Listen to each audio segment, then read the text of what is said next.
Vitamin C ఎక్కువగా తీసుకుంటే కిడ్నీలకు నష్టం అవుతుందా? అవును, వైద్యులు చెబుతున్న హెచ్చరిక ఇదే.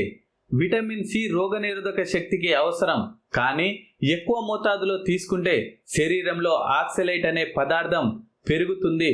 ఇది కిడ్నీలో కాల్షియం ఆక్సలేట్ క్రిస్టల్గా మారి రాళ్లు ఏర్పడడానికి, కిడ్నీ డ్యామేజ్కి కారణమవుతుంది. రోజు 1000 mg కంటే ఎక్కువ సప్లిమెంట్ తీసుకుంటే ప్రమాదం మరింత పెరుగుతుంది.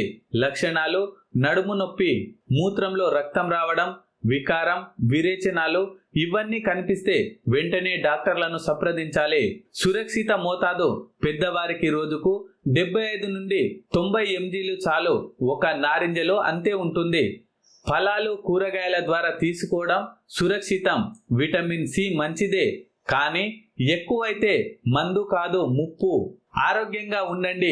ఈ వీడియో ఉపయోగకరం అనిపిస్తే లైక్ చేయండి, మీ ఫ్యామిలీ అండ్ ఫ్రెండ్స్తో షేర్ చేయండి.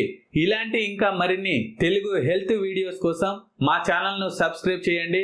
పూర్తి వివరణ కోసం డిస్క్రిప్షన్లో ఉన్న ఫుల్ వీడియో లింక్ని క్లిక్ చేసి చూడండి.